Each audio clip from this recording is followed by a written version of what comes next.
inshuti muduteze amatwi bakunzi ba radiyo urumuri namwe basomyi ba RECP info turabasuhuje tubahaye ikaze mu kiganiro cy'uyu munsi hano kuri radiyo urumuri, radiyo ya sosiyete sivile nyarwanda CCSTR. Abatumirwa dufite uyu munsi ni babiri. Hari Emery Nshimiyimana, akaba ari umunyamabanga mukuru wa Ibuka Bose Rengera Bose. Umutumirwa Victor Safari, akaba ari uwo muri PS Imberakuri.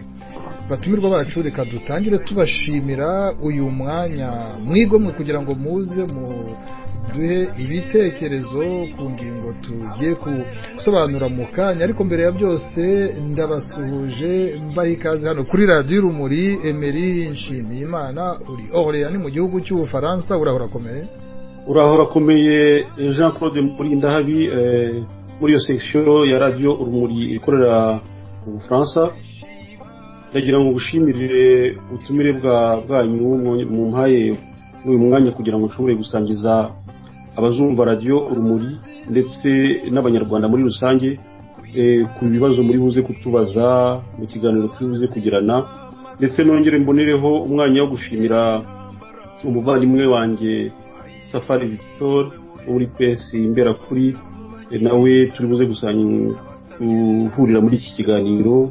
Nizera ko turi buze kugira ibiganiro byiza kandi bikazagirira abanyarwanda bose akamaro. Urakoze cyane Emery Nshimiyimana. Victor Safari, urakomeye aho ngaho mu Bubiligi? Murakomeye bwana Jean Claude Murindahabi. Ndagira ngo mbanze mbashimire kuba mwadutumiye muri studio za SCP Info. Nsuhuze na mugenzi wanjye bwana Emery Nshimiyimana, tujye gufatanya ibiganiro, tukaba twizera ko ibiganiro biri buze kugira icyo bimarira abanyarwanda. Ndabashimiye. Imyaka rero ishize 25 abanyarwanda bibuka ku buryo budasanzwe kubera intambara, ubwicanyi ndengakamere, jenoside. Ibyo bintu byose byasize bihekuye igihugu ku buryo gahunda yo kwibuka yabaye imwe muri gahunda z'ubuzima bw'abanyarwanda. Muri Ibuka Bose Rengera Bose, Emery Nshimiyimana, mubona igikorwa cyo kwibuka ku banyarwanda gikorwa ku buryo buboneye? Ese uko imyaka igenda yigira imbere murabona abanyarwanda barushaho kuyumvikanaho? Ndavuga iyo gahunda. Emery Nshimiyimana, nongeye kugushimira Murindahabi kuri iki kibazo mbajije kijyanye no kwibuka. Nagira ngo nibutse arimo batwumva muri iki kiganiro yuko nkuko maze kwivuga, ngewe Emery Nshimiyimana nkaba ndi umunyamabanga mukuru w'umuryango Ibuka Bose Rengera Bose. Umuryango wacu rero nagira ngo mbabwire muri make igihe wabereyeho, n'ubwo twigeze kwiganiraho mu kiganiro twagiranye. Ni umuryango wagiyeho mu mwaka w'ibihumbi 2004. Ni ukuvuga ko umuryango wacu umaze imyaka 15. Abantu bashobora kwibaza bati se kuki wagiyeho nyine kubera yuko icyo kibazo warumbajije twarebye twicaye dutekereza, twebwe twese abanyarwanda muri rusange twabuze abacu mu mpande zose zitandukanye z'igihugu, mu moko yose. Noneho dusanga koko uburyo bwo kwibuka bukorwa na gahunda za leta budahwitse, niko twabyita, kuko mu by'ukuri ubwo buryo twasangaga kandi na n'ubu dusanga bugiheza. Ikibazo rero ko cyari kibajije ni ukuvuga ati ese uko imyaka igenda isimburana mubona mute gahunda zo kwibuka uko zigenda mu gihugu cyacu? Mu by'ukuri uko twe tubibona nk'umuryango Ibuka Bose Rengera Bose, dusanga kuva imyaka 25 ishize gahunda yo kwibuka mu Rwanda nta kintu kigaragara yahindutseho, igenda ikurikirana uko imyaka igenda ihita. Nyine hibukwa igice kimwe cy'abanyarwanda mu bwicanyi bwabaye. Bitavuze yuko twe tutatemera yuko abishwe bazira ko ari abatutsi, ko abo bantu batakwiye kwibuka. Niyo mpamvu nagira ngo mvuge yuko umuryango Ibuka Bose Rengera Bose nta na rimwe wigeze uhakana yuko hatabayeho jenoside y'abatutsi kandi ko ari ngombwa kugira ngo tubibuke. Twebwe rero nk'umuryango wacu Ibuka Bose Rengera Bose tuwushinga twari abantu baturutse mu moko yombi. Iyo tuvuga mu moko yombi ukuvuga harimo abakomoka mu moko y'abahutu ndetse n'abatutsi ku babyeyi batandukanye.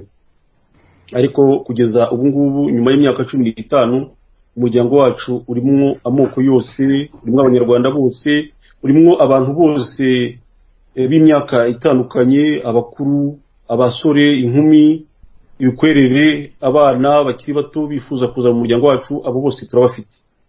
Uko rero twe tubona gahunda zigenda ziba mu gihugu cyacu, dusanga ukwaguhezwa na n'ubu kugihari, uko muri mu mwaka w'1994 ubwo igihugu cyacu cyageraga mu icuraburindi yaje kuvamo ubwicanyi bukabije ndetse bukaza guhinduka jenoside. Muzi neza yuko iyo jenoside yaje yibasira ubwoko bw'abatutsi, ariko nkeka ko mu mazo ya mbere abantu babanje gupfa cyane n'abantu bari mu mashyaka ya politiki, abanyepolitike icyo gihe bari bakomeye ndetse b'abahutu. Muribuka bitwa Banzamuramba aho bari muri za PSD, muribuka Uwiringiyimana Agata wari muri MDR, abo bose barapfuye. Hari n'abandi ndetse n'umuryango hafi ya wose wari ministre w'intebe wari waravuyeho Twagiramungu Faustin, uzi ko avuga ko iwe mu muryango we yapfushije abantu barenga 32. Urumva rero yuko ubwo bwicanyi bwabaye muri 1994 ntabwo bwaje bwibasira gusa ubwoko bw'abatutsi, ahubwo bwaje bwibasira n'abandi banyarwanda b'ubwoko bw'abahutu bapfuye. Abo rero kugeza uyu munsi mu rwego rw'igihugu ntabwo kugeza ubu ngubu ntabwo tubona yuko abo bantu bashobora kwibuka abantu babo nta kibakomye mu nkokora, batabise yuko bari gupfobya jenoside yakorewe abatutsi. Ikindi navuga nuko ibyabaye mu gihugu cyacu n'amateka maremare akomeye.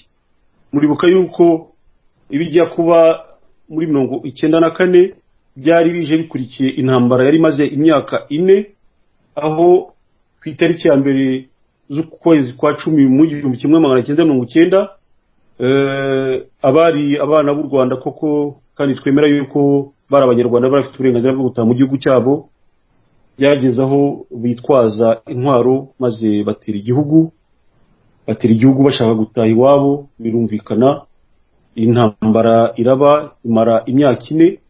Muri iyo myaka 4 rero ntabwo wavuga yuko abantu baje ari abamarayika. Mu gice kinini cyo mu majyaruguru y'igihugu, cyane cyane mu cyitwaga prefecture ya Byumba ndetse n'iya Ruhengeri, aho izo ngabo za FPR zafashe hose hagendaga haba ubwicanyi bukomeye. Ibyo ntabwo ari njye bivuga, bigenda bigaragazwa za enquête nyinshi zagiye zikorwa n'imiryango iharanira uburenganzira bw'ikiremwa muntu. Muzi enquête zakozwe n'abanyarwanda ubwabo, enquête zagiye zikorwa n'imiryango mpuzamahanga nka Human Rights Watch na za Amnesty International, ndetse n'aba enquêteurs ubwabo bagiye bashyirwaho n'akanama k'umuryango w'abibumbye. Hano nabibutsa enquête zakozwe n'uwitwaga Gerson zigaragaza yuko muri icyo gihe abahutu bishwe cyane ari benshi. Hari za enquête za ba Michael Hourigan zagiye zibigaragaza, cyane cyane zivuga ku bijyanye n'iraswa ry'indege wari umukuru w'igihugu ku itariki ya 6. Avuga ko mu by'ukuri yagiye abona ubuhamya bwinshi bw'abantu bahoze muri izo ngabo bemeza yuko ubwicanyi bwaturutse kuri atanta yabaye umukuru w'igihugu, maze igihugu cyacu kigapfira icuraburindi. Abo bantu rero bose ku iyo historique yose ndimo mbabwira, ibyo abantu bagiye bapfa, abantu bahoze Nyacyonga mu nkambi babuze ababo. Ntabwo twavuga ko abantu batapfuye kandi batapfuye bazira icyo bari cyo. Abo bantu kugeza ubu imyaka ibaye 25 badashobora kwibuka abantu babo. abo twareranywe twiganye batashye igihe kitageze iwabo wa twese.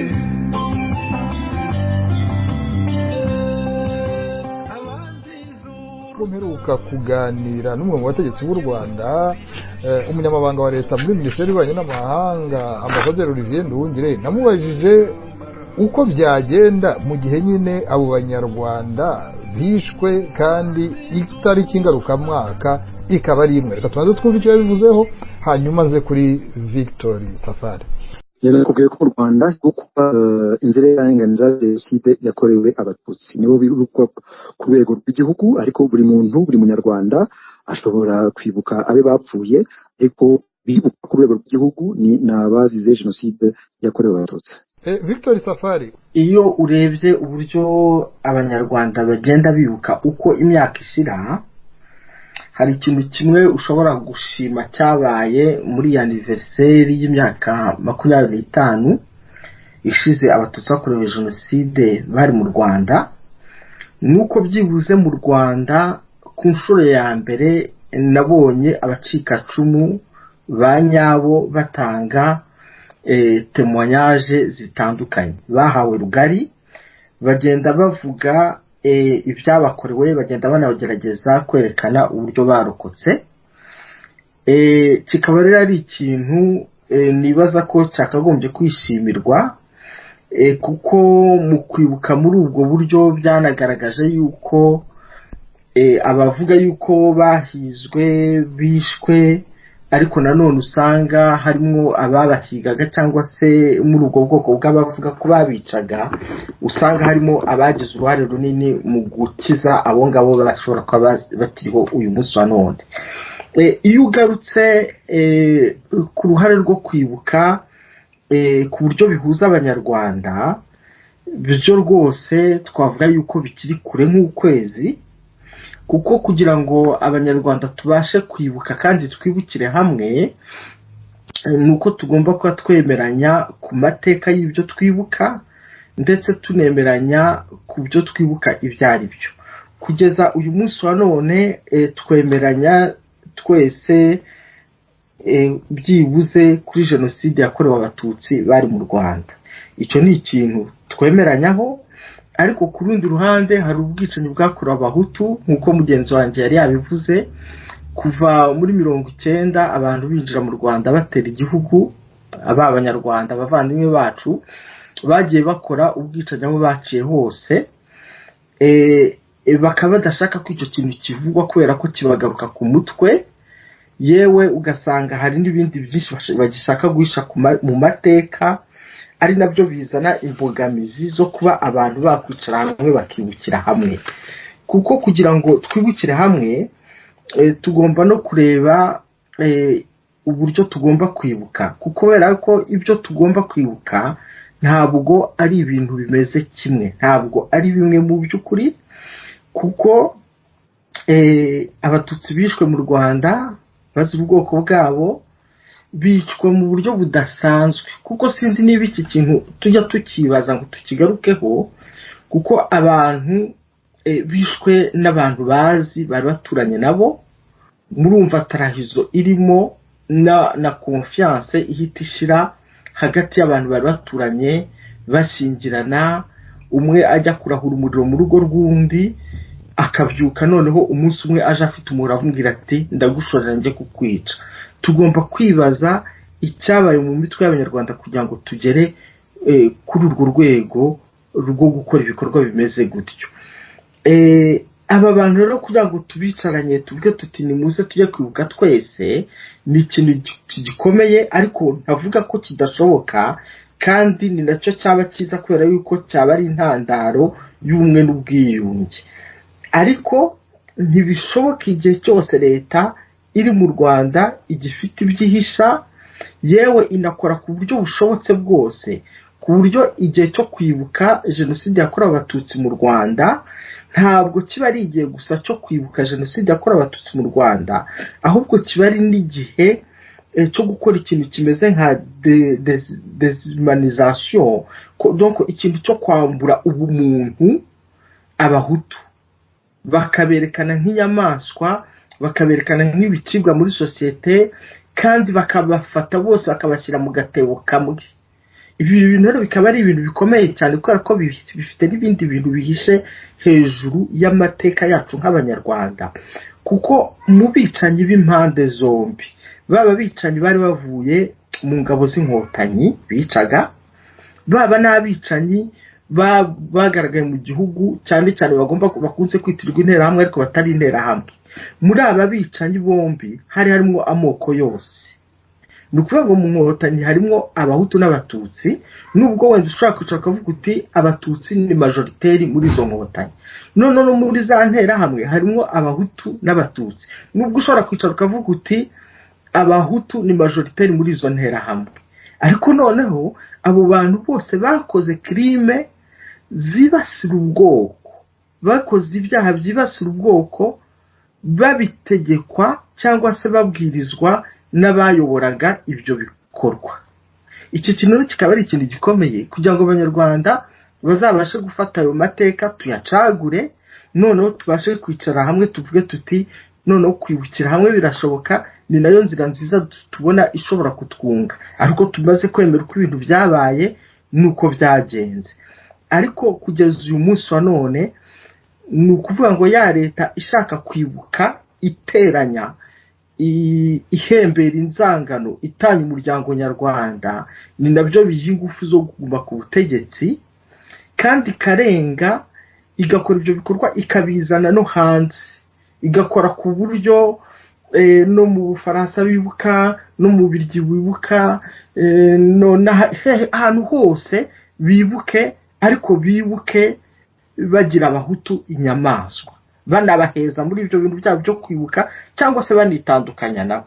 Iki rero ni ikibazo gikomeye cyane cyerekana yuko uko igihe gishira leta ishyiramo ingufu zo gutanya abanyarwanda, niko n'abanyarwanda usanga ahubwo nk'abatari kwibukwa cyangwa bazi ibyo bakorewe, nubwo usanga nabo frustration yabo iri kuzamuka.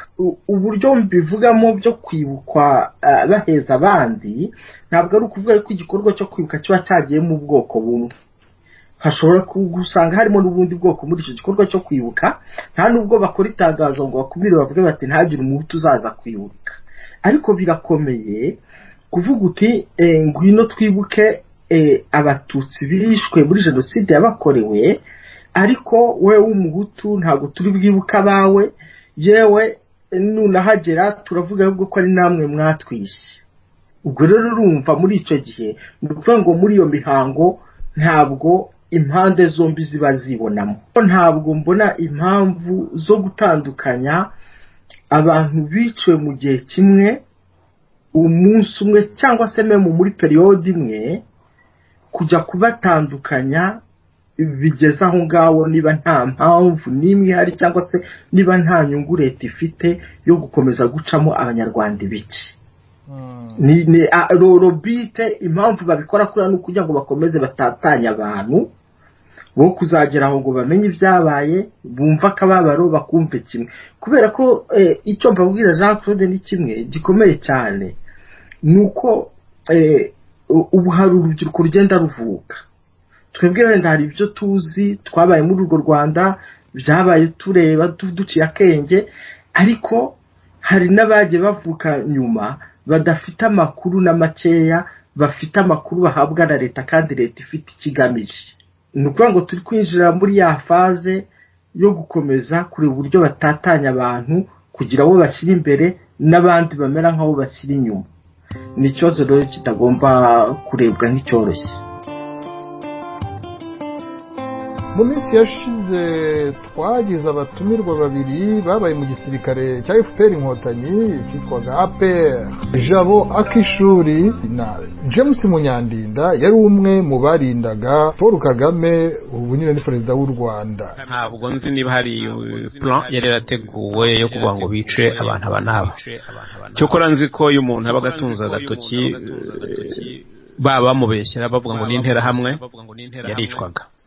ariko nanone wanareba undi uziteye intera hamwe muri kirya gihe cy'imirwano uwashaka yari gushakira mu bantu b'abasore cyangwa se b'abagabo ubona koko bashobora kuba ari n'abarwanyi ariko ntabwo umuntu yabona nigize kubikomoza ntabwo umuntu yaba intera hamwe afite imyaka 2 ntabwo umuntu yaba intera hamwe ari umukecuru w'imyaka 70 cyangwa umusaza ni ibintu byaba bitumvikana bigaragaza rero ko hari plan yo kwica ubwoko kuko ndibuka ko ibyo nshobora kuba narabonye hari igihe bigeze kuzana ikamyo za gisirikare yari ikamyo imeze nka ziriya z'inganda ya Tata sinzi ko yari yarahageze hari mu nkambi ya Ndera baravuga ngo barashaka abantu bajya gusarura amasaka hanyuma ngo baze babahembe yewe abantu benshi barwanira kujyamo ariko umututsi wajyagamo baramubonaga bati kirajya hehe iki ngiki noneho haba hakajyamo abo basore b'abahutu abagabo b'abahutu bakajyamo ngo bajye gusarura amasaka abo ntibagarukaga. Nagiye nkora ibiganiro kuri BBC gahuza miryango mvuga ukuntu abahutu bishwe abakomando bari mu bihumbi bacinjije mu ntera hamwe bakifatanya zo kwica abatutsi haba uhereye hano za Gahini ukaza za Murambi ukageza hariya hariya za Kibungo za Sake hano za Kabarondo ukaza za Rwamagana kuzamuka za Musha ukagenda za Gikoro ukazamuka hariya za Kabuga ukagera za Gasogi hariya za Ndera hariya za Remera n'ubindi bice bitandukanye by'u Rwanda urya abakomando bahishe abatutsi n'abahutu. Ariko noneho hari ubwicanyi bwabaye nuvuga bwakozwe abakomando babukoze mu mutuzo ntawo bakoma imbere urabyumva. Ubwicanyi bwari bwibasiye abahutu ibintu byumvikane neza bwari bwibasiye abahutu bwakorwaga mu bice byari bimaze gufatwa n'ingabo z'inkotanyi. Hariho icyo bitaga internal displaced camps mu gihugu nuvuga ibintu bakwita nk'impunzi z'abanyarwanda zari mu gihugu cyabo imbere haba hariya za Kabuga haba kuri Stade Amahoro haba hariya za Ndera abaturage batoranywaga mu munzi aho babaga bari aho hose batoranyamo abahutu twumvikane batoranyamo abahutu batoranywa n'abakomando bakabajyana bakabamagara bakavuga ko bajyanye mu manama haziragamo n'abatutsi rimwe na rimwe bake batabizi bahagera bamenya ko igikorwa ari ukubica twe turi abatutsi babivuga bakabaheraho babica urumva ariko target yari abahutu. Emery Nshimiyimana mwebwe muribuka bose bengera bose mubona noneho rero byagenda bite kugira ngo abanyarwanda bose bumve ko bagwiririwe n'amakuba. Urakoze Jean Claude kunsubiza ijambo nagira ngo ushimire ibitekerezo byiza umuvandimwe wanjye Victor yamaze gutanga namukurikiye nitonze rwose ni ibitekerezo byiza ariko mbere kugira ngo nsubize ikibazo warumbajije nagira ngo ngire icyo nabivugaho. Iyo igihe cyo kwibuka kigeze mu Rwanda ijambo yakoresheje ry'uko umunyarwanda umuhutu cyane bamwaka umuntu ugasanga yabaye nk'igishujungwa atakira umuntu nk'uko nyine igahunda ya leta nge cyangwa se twebwe nkayibuka bose niyo tuvuga. Hari ubwo buhamya bamwe barokowe n'abari babahishe b'abahutu bagatanga ubwo buhamya ni byiza ariko turarega tukagera kure tukareba ibintu mu rwego rw'ubuyobozi mu rwego rw'ubutegetsi nka leta. Ngiye nkabifata nk'umubyeyi leta u Rwanda abayobozi b'u Rwanda leta ni umubyeyi rero iyo afite abana bose abarera kimwe ntabwo atonesha umwe ngo undi ngo amushyire ku ruhande abana bose ni bamwe. Ntabwo iyo abantu bagiye gusangira ibyo kurya umubyeyi yabateguriye bamwe bicara ku meza abandi bakicara ku kirago hasi abana bose barareshya. Akaba ariyo mpamvu twebwe tuvuga tuti iyo gahunda zateguwe na leta kikazamo gahunda nk'izo ngizo zo guheza bamwe zigatonesha abandi mu muryango nyarwanda. Ubwo haba haje ikibazo gikomeye, kuko nk'uko mwabivuze umwana wavutse muri 1994 uba afite imyaka 25. Umwana mu by'ukuri ntaho ahuriye n'ubwo bwicanyi, ariko muri za gahunda za leta zo guhezwa uwo mwana nawe arahezwa kandi ntaho ahuriye nabyo. Ndetse nk'uko mubyibuka gahunda zikomeza za leta harimo n'ibyo tutirengagije byiswe ndi umunyarwanda, bivuga ko uwo mwana utazi n'ibyabaye ngo ko agomba gusaba imbabazi z'ibyo ababyeyi be bakoze ataranavuka. Ibyo ntabwo bivuye ku bana bavutse muri 1994 gusa, n'abana bahunze bafite imyaka 3 n'itanu mu by'ukuri ntacyo bari babiziho. Ariko abo bana ubu bararyozwa yuko base ubwoko bwa base yuko bagomba gusaba imbabazi z'ibyaha abo base bakoze. Uko muyizi mategeko tuzi ko cyari gatozi, ntabwo umuntu ashobora kuryozwa icyaha atakoze.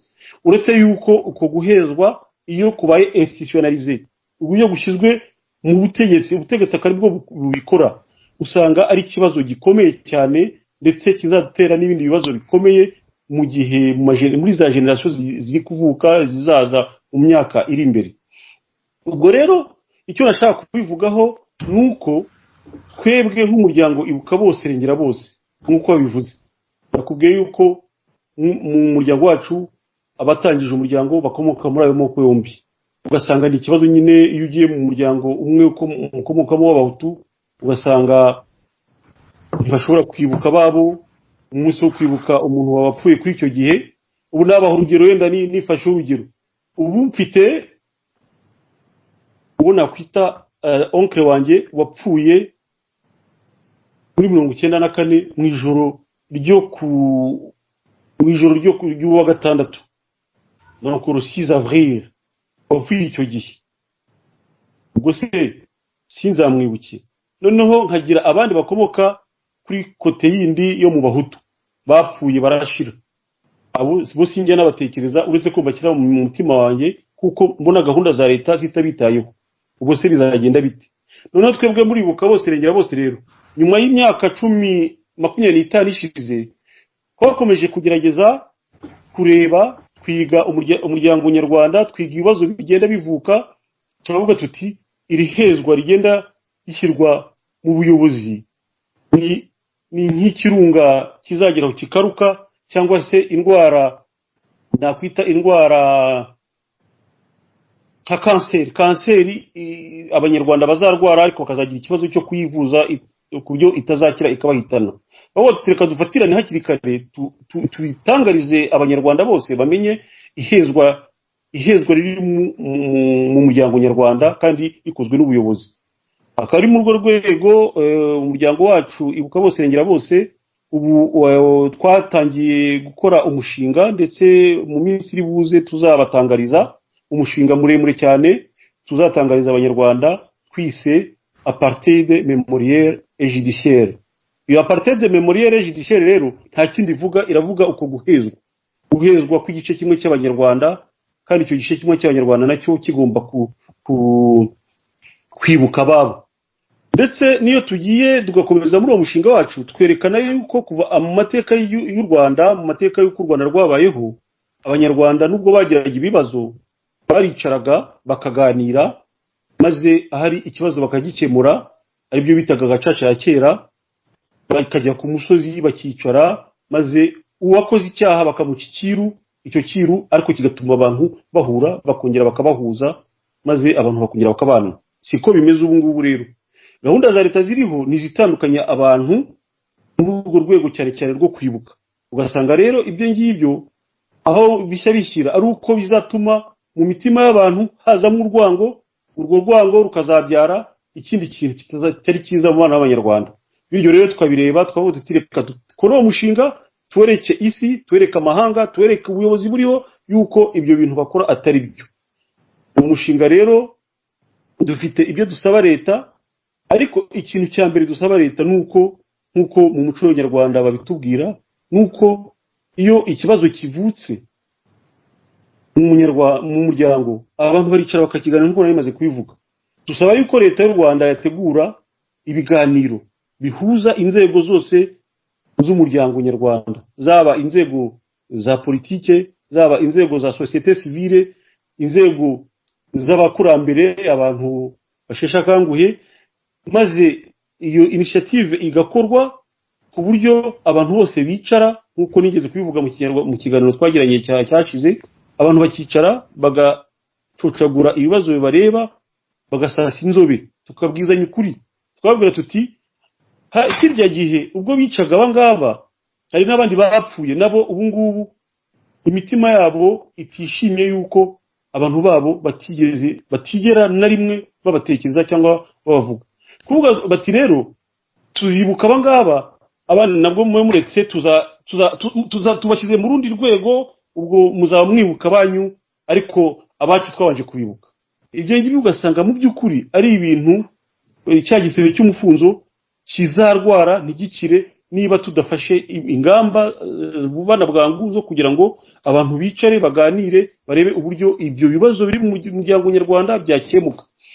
Ikindi navuga nuko ibibazo u Rwanda rufite bifite intandaro, kuko mugenzi wanjye Safari yabivuze, twebwe turi generation mu by'ukuri yavutse ngiye nababwira ko ubu ngubu maze kugira imyaka 50, mu mwaka muri 1994 nari mfite imyaka 25, urumva ko ubu ngubu ngize imyaka 50. Icyo gihe mbere yuko 90 intambara 90 itangira, mu by'ukuri ibyo bibazo by'abahutu n'abatutsi sinzi uko safarangana, ariko ngiye ndavuga muri generation yacu mu by'ukuri twariganye, twarabanye, twatubafitemo ababyeyi, ibyo bibazo ntabwo twabonaga, babona uko biyenze mu gihugu. Bese ibyo byose byagiye biba icyo nakwita les prémices z'uwo muntu washakaga watisira icyo kintu, akavuga ati ni naramuka noneho nisha umukuru w'igihugu cyangwa mpano yiriya ndege, nk'uko ubuhamya bwinshi bugenda bubitanga bw'abahoze muri mu ngabo za FPR, ubu ngubu bagenda babivuga yuko ibyo byakozwe bizwi neza yuko abahutu abatutsi plutôt bo mu Rwanda bazaba bya bitambo nyine, nk'uko ababyandika nk'uko perezida wibuka bose yabyanditse mu gitabo yanditse avuga ko Kagame yasacrifié les Tutsi. Mu by'ukuri abo bantu bari babizi neza. Abo bantu rero bagomba kuryozwa ibyo bintu, aribwo byandi twitwa twebwe muri yuka bose, donc apartheid judiciaire, kuko inzego z'ubucamanza z'u Rwanda nizishobora kugira icyo zikora. Akari nacyo gituma iyo baheza abantu mu kwibuka en fait baba banga yuko responsabilité zabo zajya ahagaragara, maze ngo baryoroze ibyo bakoze kandi babizi nkana yuko ibyo bintu bizateza ubwicanyi karundura bwahikuye u Rwanda. Victor Safari, ntabwo ibintu njyewe byo kuvuga ngo buri wese yibuke uko abyumva cyangwa se mureke leta ikore biriya ikora, ariko namwe noneho mufate iya mbere mujye kwibuka uko mubyumva cyangwa se mubishoboye. Icya mbere gushyigikira ibintu cyangwa se kugendera muri uyu murongo ni ugushyigikira ivangura leta y'u Rwanda iri kutujyanamo, kandi iri vangura riri mu byo twamagana, tunerekana yuko bidashobora kubaho ingendo ya politiki yo kuyobora igihugu. Naho kuba abantu bibukwa, abantu baribukwa, ngira ngo n'uyu munsi Iceberg Jambo yibutse, samudishize amashyaka PSB kuri FD inkingi na RNC nabyo byaributse i Buruseli. Maze kubona ko ibuka bose rengera bose nayo ijya yorganiza ibyo bintu byo kwibuka, bwana Matata ajya yorganiza ibintu byo kwibuka, bisobanuke kandi byumvikane ko abantu bibuka. Ariko iyo abo bantu bibuka ndi kuvuga bo bibuka bavuga bati turibuka abantu bose, ngaho aho dutaniye na leta y'u Rwanda, ngaho aho tuvuga tuti ntabwo dushobora kwicara ngo tuvangure abatuvuyemo. Ntabwo babidusabye kubavangura, sinzi impamvu dusigaye ngo tubavangure.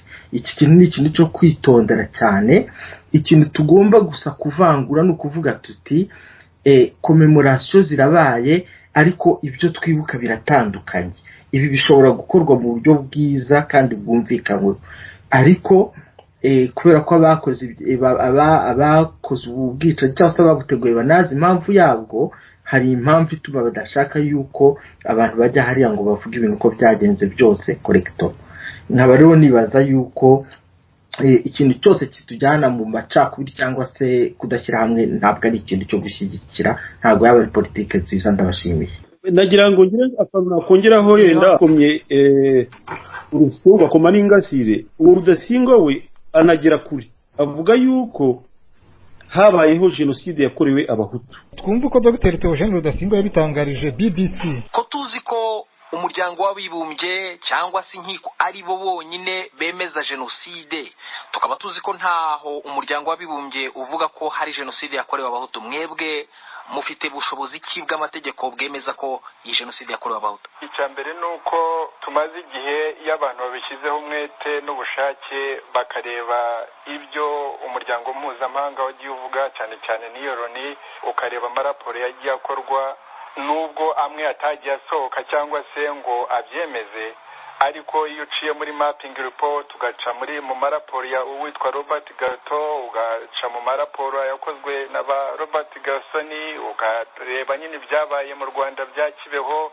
hamwe n'ibyo tuzi, ibyo bitwereka yuko tubona harabaye genocide. icyo ni kimwe. icya kabiri nuko dusaba nyine uwo muryango mpuzamahanga cyangwa se amahanga akwiriye gukora ibishoboka byose kugira ngo abo tubona bavugwa muri ayo maraporo, kandi natwe bishingiye ku buhamya bwo dufite, ko iyo miryango mpuzamahanga ikwiriye kuba yashakisha uburyo babazwa icyo cyaha bakoreye abahutu. mbibutse yuko abatwumva kugira ngo iriya jenoside yakorewe abatutsi muri 1994 ishobora kwemerwa, twamaze amezi, icyo gihe nari umunyamabanga mukuru wa FPR, tuvuga ngo habaye jenoside, habaye jenoside, habaye jenoside, abantu badashaka kubyemera, harimo n'ab'iki gihugu cya Amerika ntuyemo. none Bwana Rudasingwa, ayo maraporo yose uvuga, izo mapping report, nta nimwe yari yemezwa n'umuryango w'abibumbye. ubwo rero icyo nanjye mvuga nuko ari uburenganzira bwacu nk'abanyarwanda kubivuga kugeza igihe ayo mahanga azemera ibyakorewe abo bahutu, kuko abanyamahanga ntabwo bajya bashaka ko ibyitwa genocide, kuko iyo umaze kubyemera hari inshingano zo ufite kubikurikirana. ariko iyo uvuze ko ari jenoside yakorewe abahutu, kuko jenoside irategurwa, jenoside ishyirwa mu bikorwa na guverinoma, ubwo yakozwe nande iyo jenoside? iyo jenoside abayikoze twabanditse, abayiteguye twabanditse, baranditse aho ngaho, sinshaka kubisubiramo amazina, ariko aranditse. ibyuko byakwemezwa ko ari bo, ibyo twebwe tubishyize hanze.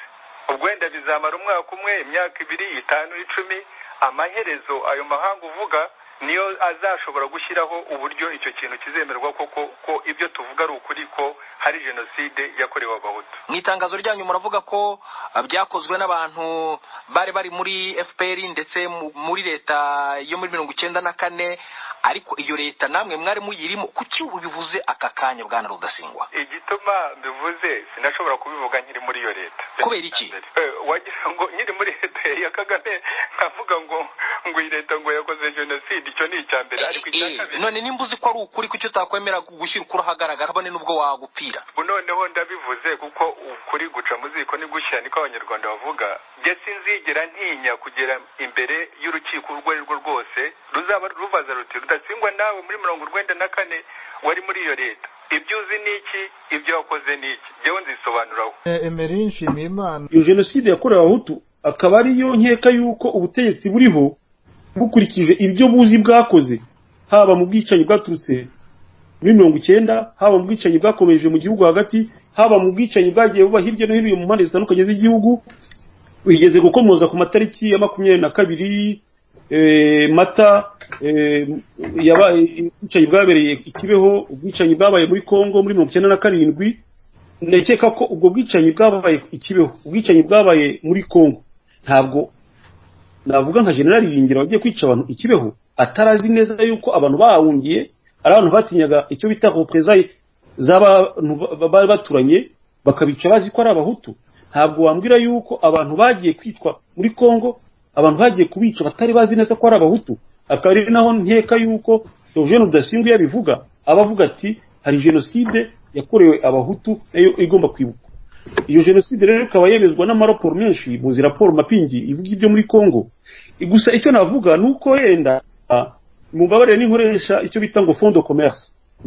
No FPR n'ubuyobozi buriho muri iki gihe bukoresha jenoside y'abatutsi ka fond de commerce kugira ngo rwose bukomeze non seulement yuko batagaragaza responsabilité zabo mu byakozwe muri ubwo bwicanyi, abandi bavuga ko byabaye jenoside yakorewe abahutu, ndetse izo responsabilité zabo bakashaka kuzigeza kuri bashaka guheza abandi. Ubwo rero ikindi navuga rero nuko mu by'ukuri ibyo byose nkuko bamaze kubivuga n'ibintu twakwicara nkuko Safari yarabivuze tukabiganiraho, ariko bikaba bibi cyane iyo bikozwe n'ubuyobozi, ubutegetsi. Iyo uri umuyobozi, iyo uri umutegetsi, uburebera abanyarwanda bose nkuko itegeko nshinga bivuze birivuga. Mu gihugu cy'Ububiligi bamaze gutora itegeko rihana abahakana jenoside cyangwa bakayipfobya, bavuga ibyo za jenoside zarizo, noneho bakashyiramo nyine na jenoside yakorewe abatutsi. Benshi mu banyarwanda bo tumaze kuganira nibura kugeza ubu bavuga yuko bishimiye iryo tegeko. Hari akantu wenda wumva wakongeraho ku byo wari watubwiye Victor Safari wakatubwira, noneho tukaza kuri Emery Nshimiyimana? Iyi article yatowe na article nziza, umuntu yashima, yavuga yuko yakozwe neza igategurana ubuhanga, kubera yuko nta muntu n'umwe izahutaza uko igaragara nuko yifuzwaga.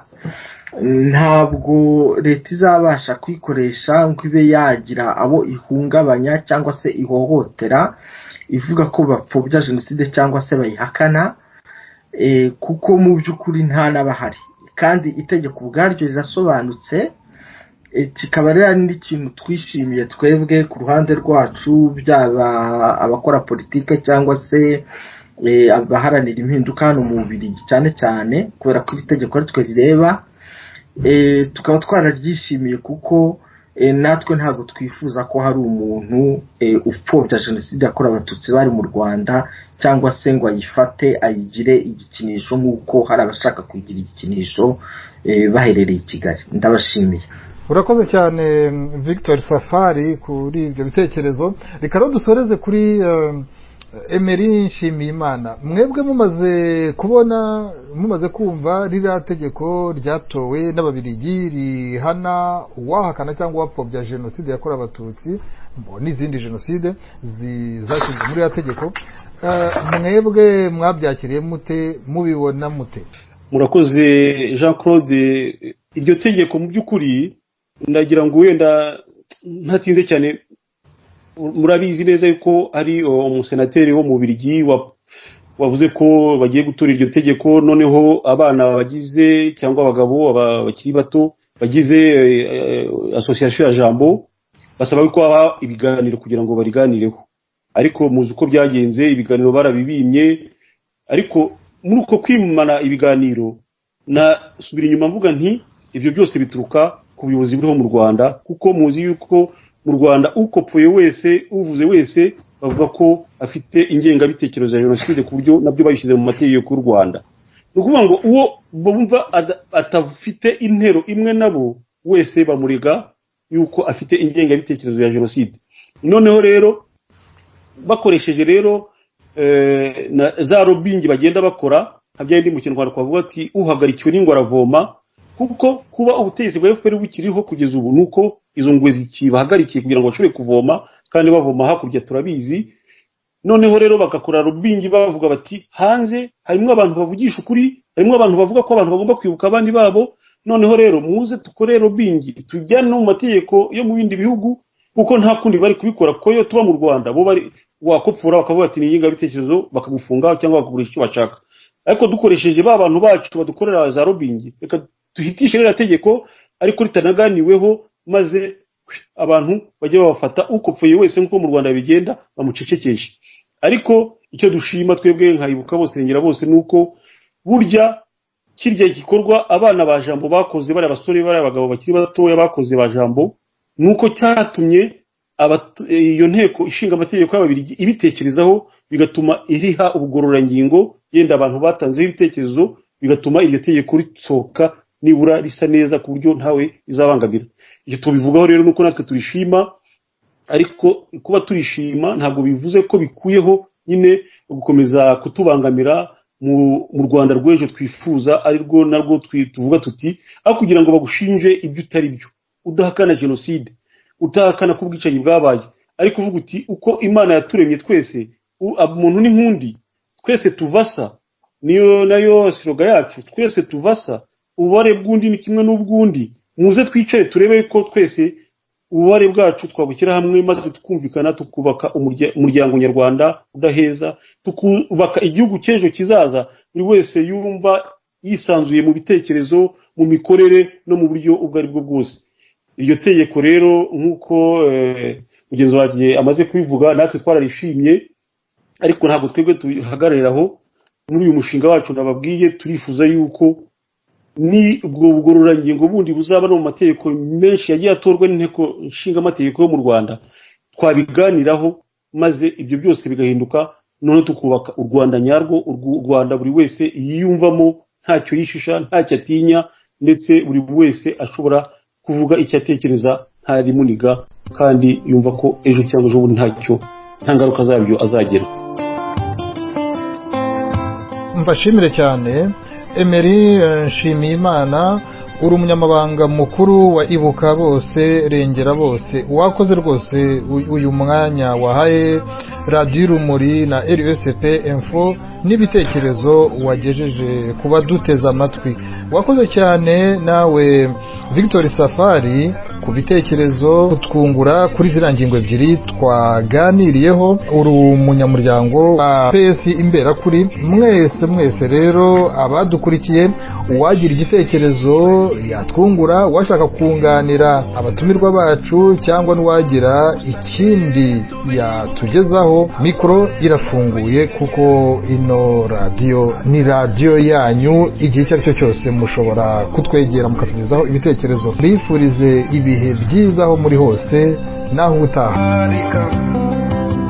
Ndagusabye tubibuke abazize amateka y'amatage, izika zayo zirimbura imbaga, abazize gakondo hirya no hino ku misozi, abatewa amabombe n'ihema n'ayabatanze, abazize tifusi bagapfira ku ngoyi, abatikiri ishyanga bazaterekerwa bate,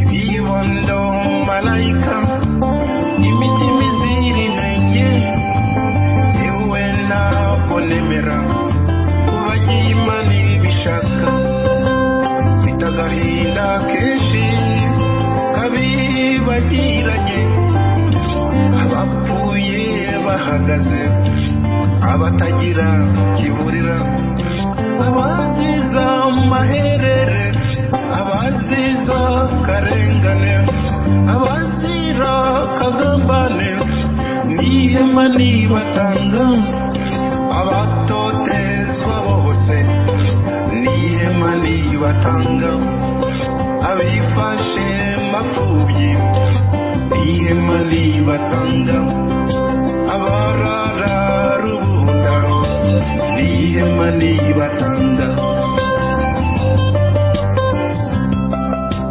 Twibuka abo twari bo mbere yuko tuba abo turi, twibaza abo turi bo n'impamvu tukiriho, abapfuye uyu munsi bibeshye ko ari imperuka, binjiye imitagihe ntibamenye ibizaba ejo. Ndagusabye tubibuke bose, tubibuke, ndagusabye tubibuke bose, tubibuke, abavuye mu mwuka bose tubibuke.